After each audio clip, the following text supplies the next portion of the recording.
Assalamualaikum warahmatullahi wabarakatuh. Saudara-saudari peserta kelas metodologi penelitian yang berbahagia. Pada kesempatan sesi ini kita akan membahas tentang pendekatan penelitian. Terlebih dahulu mari kita mulai dengan membaca basmalah bersama-sama. Bismillahirrahmanirrahim. Jadi pendekatan penelitian itu ada tiga, yaitu kuantitatif, kualitatif, dan mixed method. Kuantitatif itu adalah lebih dahulu muncul, lalu kemudian kualitatif, lalu kemudian pihak-pihak yang tidak puas hanya menggunakan salah satu pendekatan saja, kemudian menambah menjadi mixed method atau campuran antara kualitatif dan kuantitatif. Apa itu kuantitatif, apa itu kualitatif, apa itu mixed method akan kita jelaskan secara terperinci berikut ini. Metode penelitian kuantitatif dapat diartikan sebagai metode penelitian yang berlandaskan pada filsafat positivisme, yaitu filsafat yang berdasarkan sifat-sifat yang empirik bisa diindra. Digunakan untuk meneliti pada populasi atau sampel tertentu. Jadi ada sampel yang akan digeneralisasikan hasilnya. Umpamanya kita meneliti satu SMA. Siswa-siswanya tidak harus diteliti semuanya, tapi hanya sampel tertentu. Nah, teknik pengambilan sampel dilakukan secara random atau secara acak. Jadi umpamanya ada kelas 1, 2, 3, kelas 1 itu diambil katakanlah 20%-nya, lalu 20% itu diambil secara acak. Secara acak itu bisa dengan model undian, umpamanya dari absen yang ada. Kalau absen itu isinya adalah katakanlah 100 orang, maka kalau kita ambil 20 itu bisa dengan cara 100 dibagi 20. 100 dibagi 20 berarti hasilnya adalah 5. 5 berarti yang diambil adalah nomor 1, 5, 10, 15 dan seterusnya. Pengumpulan data menggunakan instrumen penelitian yang dibakukan. Artinya dibakukan berdasarkan teori-teori yang sudah ada, lalu kemudian diuji validitas dan reliabilitasnya. Analisis data bersifat statistik dengan menggunakan statistik yang sekarang dibantu dengan SPSS atau Excel. Itu seperti kalkulator, sehingga sangat sederhana sekali, tinggal memasukkan angka-angka yang diperoleh dari angket atau skala, lalu kemudian dianalisis sesuai dengan yang kita gunakan. Umpamanya kalau kita korelasi berarti dengan analisis produk momennya. Kalau analisis regresi analisis pengaruh berarti kita menggunakan regresi. Itu seperti software, sehingga kalau sudah dimasukkan angkanya lalu diklik regresinya umpamanya, maka sudah ketahuan hasilnya dan tinggal menafsirkannya. Analisis data bersifat statistik dengan tujuan untuk menguji hipotesis yang telah ditetapkan. Oke, berikutnya apa itu kualitatif? Metode penelitian kualitatif itu adalah metode penelitian yang berlandaskan pada filsafat positivisme. Penelitian kualitatif ini lebih bersifat nanti hasilnya itu ditafsirkan. Berbeda dengan penelitian kuantitatif yang lebih verifikatif atau membuktikan. Jadi kalau kuantitatif itu membuktikan, kalau kualitatif itu adalah menafsirkan. Digunakan untuk meneliti pada kondisi objek alamiah, di mana peneliti sebagai instrumen kunci atau penelitinya turun melakukan wawancara, observasi. Jadi memang tidak ada standar di awal itu untuk melakukan penelitian kualitatif. Namun karena diperlukan sebuah panduan seperti panduan wawancara, maka panduan wawancaranya pun itu harus didasarkan pada teori-teori yang sudah ada sebagai acuan yang hasilnya nanti adalah kemudian berkembang sesuai lapangan. Jadi penelitian dilakukan terus-menerus, lalu lapangan itu berkembang seperti apa, maka kita mengikutinya. Berbeda dengan kuantitatif.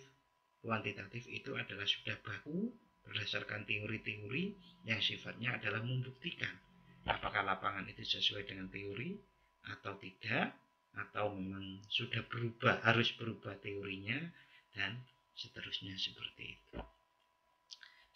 Sedangkan penelitian pendekatan mixed methods adalah kombinasi antara kuantitatif dan kualitatif.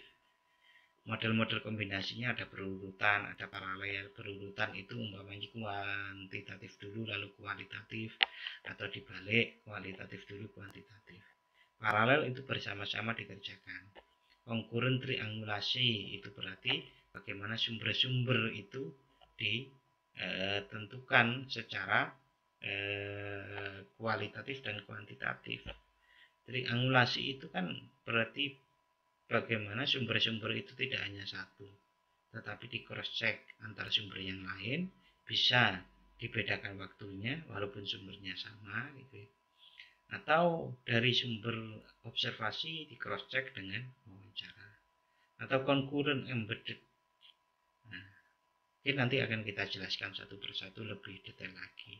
Tapi berikutnya kita bahas terlebih dahulu tentang apa itu kuantitatif lebih detail lagi. Metode penelitian kuantitatif dilakukan untuk mengukur satu atau lebih variabel penelitian. Lebih dari itu, penelitian kuantitatif dilakukan untuk mengukur hubungan atau korelasi atau pengaruh antara dua variabel atau lebih.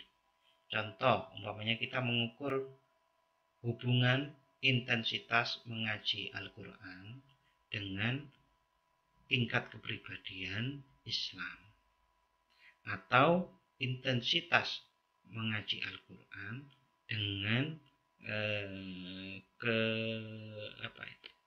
ketenangan jiwa. Itu hubungan seperti itu. Metode penelitian kuantitatif, permasalahan penelitiannya adalah menanyakan tentang tingkat pengaruh atau keeratan hubungan antara dua variabel atau lebih. Nah, dua variabel itu seperti contoh yang tadi. Kalau lebih itu umpamanya pengaruh intensitas dan pemahaman Al-Quran terhadap ketenangan jiwa atau jiwa mutmainnah, seperti itu. Yang ketiga, penelitian kuantitatif dilakukan untuk menguji teori yang sudah ada yang dipilih oleh peneliti.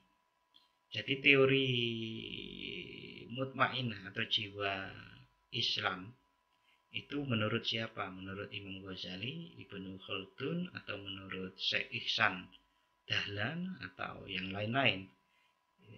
Teori-teori itu kemudian diurai menjadi kisi-kisi, kisi-kisi diurai menjadi pernyataan-pernyataan, pernyataan-pernyataan itu atau angket atau skala namanya, lalu kemudian diuji validitas dan reliabilitasnya.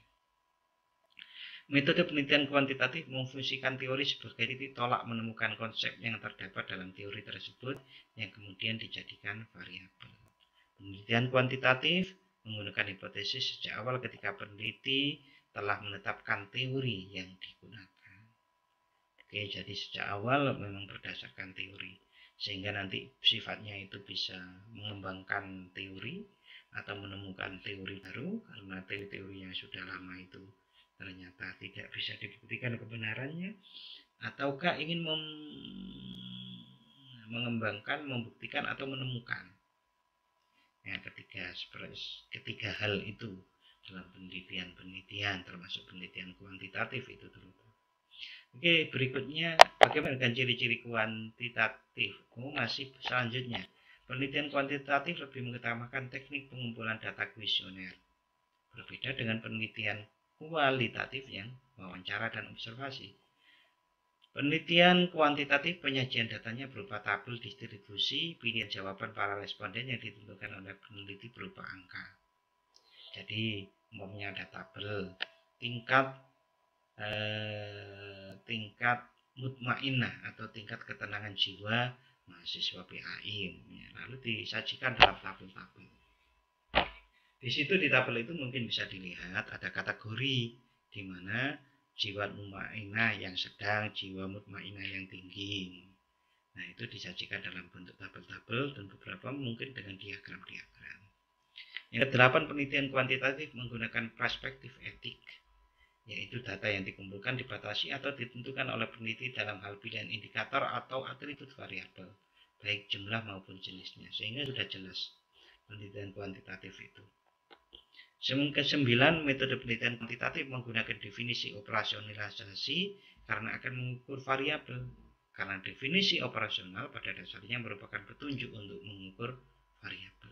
Artinya definisi-definisi sebagaimana saya contoh tadi itu dari Imam Ghazali, Ibnu Khaldun, atau Ibnu Taimiyah, kemudian sudah dirumuskan menjadi kisi-kisi dan pernyataan-pernyataan, itu didefinisikan secara operasional. Operasional itu umpamanya yang disebut jiwa mutmain, jiwa yang tenang itu adalah jiwa yang terhindar dari amarah, jiwa yang terhindar dari iri, dengki, benci, sombong, dan yang lain-lainnya. Kemudian penelitian kuantitatif penentu ukuran jumlah responden atau sampel dengan menggunakan persentase, rumus atau tabel populasi sampel, sebagaimana penetapan prinsip keterwakilan, umpamanya 20%. Ada juga yang berpendapat 15%, atau dalam tabel itu untuk meneliti 1000 populasi cukup 200 saja gitu. Nah, itu ada standarnya. Yang penting Anda sebutkan Anda merujuk dari buku apa. Berikutnya, ciri kuantitatif. Peneliti kuantitatif menggunakan alur penarikan kesimpulan berproses secara deduktif, yaitu dari konsep, variabel, ke data. Nah, berbeda dengan kualitatif itu dari data, kemudian dikategorisasi, setelah dikategorisasi dikondensasi, lalu kemudian disajikan datanya, lalu di cross check lagi dengan triangulasi. Kalau sudah jenuh data itu memang hasilnya seperti itu, maka itulah hasil dari kualitatif. Itu berbeda kebalikannya. Kalau kuantitatif itu dari konsep, teori, ke variabel, dan ke data. Lebih sulit mana? Ya tergantung, karena tipologi orang itu berbeda-beda, ketertarikan orang itu berbeda-beda, bisa lebih sulit kuantitatif, bisa lebih sulit kualitatif. Yang ke-12, metode penelitian kuantitatif, instrumen penelitiannya berupa kuesioner atau angket yang juga berfungsi sebagai teknik pengumpulan data. Sebagaimana saya sebutkan tadi, kalau kualitatif juga wawancara, observasi, dokumentasi, bahkan kualitatif itu bisa meneliti gambar, meneliti patung, meneliti bebatuan, meneliti yang abstrak. Yang ke-13, analisis yang digunakan dalam penelitian kuantitatif dilakukan setelah data terkumpul dengan menggunakan perhitungan angka-angka atau analisis statistik. Berbeda dengan itu tadi kualitatifnya. Penelitian kuantitatif kesimpulannya berupa tingkat hubungan antar variabel, sedangkan dalam penelitian kualitatif kesimpulannya berupa temuan konsep yang tersembunyi di balik data rinci berdasarkan interpretasi atau kesepakatan dari para responden atau informan. Oke. Berikutnya ciri-ciri kualitatif. Kualitatif itu naturalistic inquiry, yaitu mempelajari situasi dunia nyata secara alamiah, tidak melakukan manipulasi. Manipulasi itu dilakukan perlakuan-perlakuan tertentu, bukan dalam pengertian manipulasi menipu. Terbuka pada apapun yang timbul. Pergerakan-pergerakan peneliti di lapangan kualitatif itu harus selalu mengikuti secara rinci dan teliti, diulang kembali agar betul-betul terbuka pada apapun yang timbul. Yang kedua, kualitas itu induktif analisis, yaitu mendalami rincian dan kekhasan data guna menemukan kategori, lalu dimensi, dan saling keterhubungan antar dimensi antar kategori itu. Holistik perspektif, yaitu seluruh gejala yang dipelajari dipahami sebagai sistem yang kompleks, lebih dari sekedar penjumlahan bagian-bagiannya. Kualitatif data yaitu deskriptif terinci, kajian inquiry dilakukan secara mendalam. Jadi karena penafsiran maka harus betul-betul mendalam kualitatif itu. Nah, kebanyakan penelitian-penelitian kualitatif yang skripsi selama ini menurut saya masih perlu kekurangan di sini ini. Masih 1, 2, 3 ini masih kurang. Jadi hasilnya itu masih benar kualitatif tapi masih kurang. Berikutnya ciri kualitatif itu personal kontak atau insight, yaitu peneliti mempunyai hubungan langsung dan bergaul erat dengan orang-orang, situasi dan gejala yang sedang dipelajari. Maka penelitian kualitatif itu tidak bisa hanya sehari 2 hari. Bukan sehari 2 hari itu dalam 1 jam 2 jam, enggak, tapi itu diamati secara terus menerus. Seminggu itu saja belum tentu cukup, sebulan. Maka itu cocok sekali kalau Anda melakukan penelitian kualitatif sekaligus turun seperti KKN. Itu penting. Atau Anda saudara-saudari yang kebetulan menjadi sekarang ini tinggal di tengah-tengah masyarakat, di kos-kosan, nah itu bisa meneliti secara kualitatif. Tiap hari diamati apa yang terjadi, umpamanya bagaimanakah ketenangan jiwa para manula di sekeliling Anda, ketenangan jiwa orang-orang tua itu. Lalu kemudian dynamic system, yaitu memperhatikan proses, menganggap perubahan bersifat konstan dan terus berlangsung baik secara individu maupun budaya secara keseluruhan. Memperhatikan proses, menganggap perubahan bersifat konstan dan terus berlangsung. Baik dari sistem yang ada itu. Jadi memang betul-betul harus melekat. Sehingga dikatakan namanya penelitian kualitatif itu adalah partisipatif. Sebagaimana Anda mungkin pernah mendengar penelitian yang dilakukan oleh peneliti Belanda yang meneliti yang menghasilkan santri, abangan dan priayi itu, abangan santri dan priayi itu kan sampai pura-pura masuk Islam. Nah itulah penelitian kualitatif sampai seperti itu. Yang kedelapan, konteks sensitivity, yaitu menempatkan temuan dalam konteks sosial, historis dan waktu. Maka harus betul-betul paham konteks sosial, konteks sejarah dan waktu di dalam penelitian kualitatif. Yang kesembilan, empathic neutrality, yaitu penelitian dilakukan secara netral agar objektif tapi bersifat empatik. Jadi keterlibatan peneliti kualitatif itu harus dikurung. Jadi saat melakukan penelitian tidak terlibat. Desain flexibility, yaitu desain penelitiannya bersifat fleksibel, terbuka, beradaptasi sesuai perubahan yang terjadi. Berarti bersifat tidak kaku.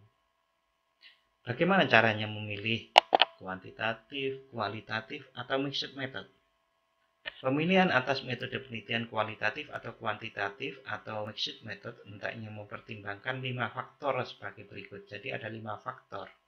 Yang pertama, pandangan peneliti.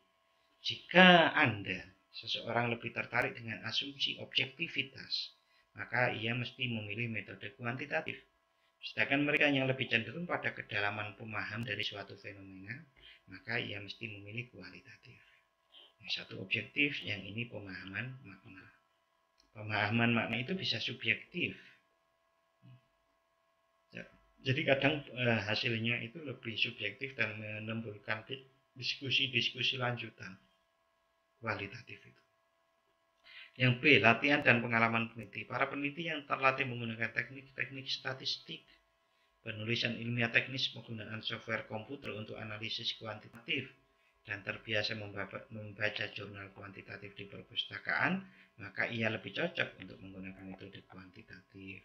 Sedangkan para peneliti yang memiliki banyak pengalaman dalam penulisan esai, terbiasa membaca jurnal penelitian kualitatif, menguasai software komputer untuk analisis kualitatif, itu ada softwarenya, termasuk NVivo atau Atlas T, akan lebih memilih metode kualitatif.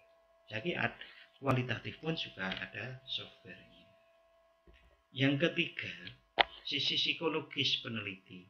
Bagi peneliti yang secara psikologis lebih nyaman dengan kondisi penelitian yang lebih pasti tanpa kerancuan dan frustasi, serta resiko lebih kecil, maka ia memilih metode penelitian kuantitatif. Hal ini karena metode kuantitatif memberlakukan prosedur dan peraturan yang cermat, Sedangkan peneliti yang bersedia mengambil resiko yang melekat dalam prosedur yang rancu dan pelaksanaan penelitian yang membutuhkan waktu lama, maka ia cocok memilih metode kualitatif. Yang keempat, pertimbangannya adalah sifat masalah. Masalah yang akan diteliti seringkali telah menunjukkan kecocokannya dengan metode tertentu. Pengguna metode kuantitatif biasanya mendapatkan masalah dari perpustakaan dan hasil-hasil penelitian kualitatif. Pada umumnya harus menggali terlebih dahulu masalah penelitian karena sedikit informasi tentang masalah tersebut. Variabel tidak banyak diketahui, oleh karena itu peneliti harus memusatkan perhatian terhadap konteks agar dapat memahami fenomena yang sedang diteliti. Ini kalau kualitatif, meneliti ini, ya kalau yang ini kuantitatif. Ini pertimbangan yang kelima, pembaca penelitian. Pembaca penelitian adalah mereka yang membaca hasil penelitian sejak hasil penelitian siap dipublikasikan. Para pembaca tersebut antara lain adalah editor jurnal, pembaca jurnal, rekan sekerja, sesama mahasiswa, atau atasan tempat kerja. Metode penelitian yang cocok untuk dipilih adalah yang dapat dipahami oleh para pembaca. Oke, untuk memilih mixed method maka harus menguasai kedua pendekatan ini. Jadi kedua pendekatan kuantitatif dan kualitatif harus dikuasai untuk yang mixed method. Untuk S1 masih belum direkomendasikan, cukup diketahui saja. Tapi kalau saudara-saudari berkehendak untuk melakukan itu, saya pikir juga bagus sekali. Oke, langkah-langkah penelitian kuantitatif itu yang ada 13 langkah: memilih masalah, melakukan studi pendahuluan, merumuskan masalah, merumuskan anggapan dasar. Oke, melakukan studi pendahuluan ini bisa Anda sambil PPL, sambil KKN. Merumuskan hipotesis, memilih metode, menentukan variabel. Memilih metode itu metode apa? Korelasikah, komparatifkah, regresikah, atau multivariatkah, dan yang lain-lain, atau cuma deskriptif. Yang ketujuh, menentukan variabel. Yang kedelapan, menentukan sumber data, menentukan dan menyusun instrumen, mengumpulkan data, mengolah data, menarik kesimpulan, dan menyusun laporan. Saudara-saudari, hal penting di langkah-langkah penelitian kuantitatif ini menurut saya adalah Anda harus memahami bahwa Anda menginginkan sebuah kepastian untuk penelitian Anda ke depannya sebagaimana 5 pertimbangan tadi. Maka langkah-langkah ini bisa dengan memilih masalah. Yang pertama itu yang paling penting Anda pilih berdasarkan kesukaan atau bidang yang Anda kuasai atau hobi. Umpamanya hobi Anda adalah membahas tentang metode pembelajaran, maka pilihlah masalah di bidang metode pembelajaran. Anda senang di psikologi pendidikan, pilih masalah-masalah yang terkait dengan psikologi pendidikan. Karena apa? Kalau Anda suka, lalu kemudian Anda menguasai, ataupun kalau belum menguasai tapi Anda suka tema itu, maka Anda akan mencoba mencarinya. Itu yang paling penting kalau menurut saya. Suka dulu, senang dulu. Maka karena senang, kesungguh-sungguhan untuk berproses sampai ke sini ke 13 itu akan mengikuti. Mudah, karena ini bukan hafalan. Ini Anda bisa buka, Anda bisa tanya, Anda bisa lanjut. Kalau kualitatif, memilih masalah sama, saya rekomendasikan Anda memilih masalah itu sesuai dengan kesukaan atau keahlian atau hobi. Dilakukan studi pendahuluan, bisa bersama dengan KKN dan PPL, merumuskan masalah, merumuskan anggapan dasar, memilih metode, memilih variabel, menentukan sumber daya, menentukan dan menyusun instrumen, mengumpulkan data, mengolah data, menarik kesimpulan, menyusun laporan. Sedangkan mixed method, ini nih cukup diketahui saja. Kalau memang Anda betul-betul nanti ingin, berarti Anda harus menguasai kedua pendekatan itu. Langkah-langkahnya itu, kalau metode sekuensial adalah metode yang menggunakan penelitian kuantitatif sebagai dasar penelitian kualitatif. Jadi melakukan penelitian kualitatif dulu, yang objektif tadi itu, kemudian ditafsirkan dengan kualitatif. Atau baliknya, kualitatif dulu, mencari variabel-variabelnya di lapangan, lalu kemudian coba dilihat objektifikasinya melalui kualitatif. Yang kedua ada model paralel, yaitu model yang menggunakan metode kualitatif dan kuantitatif bersamaan. Selain dikasih angket, diwawancara, selain mengisi kuesioner juga diamati atau diobservasi. Yang ketiga, metode concurrent triangulation adalah metode yang menggabungkan antara metode penelitian kualitatif dan kuantitatif dengan cara mencampur kedua metode tersebut secara seimbang, 50% kuantitatif, 50% kualitatif. Metode concurrent embed, yaitu campuran tidak berimbang, adalah metode penelitian yang menggabungkan antara metode penelitian kualitatif dan kuantitatif dengan cara mencampur kedua metode tersebut dengan secara tidak seimbang. Umpamanya 60% kualitatif, 40% kualitatif, dan sebaliknya.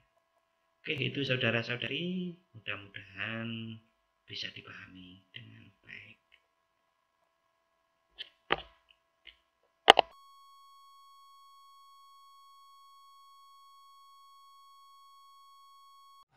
Saudara-saudari, itu tadi tentang pendekatan kuantitatif, kualitatif, dan mixed method.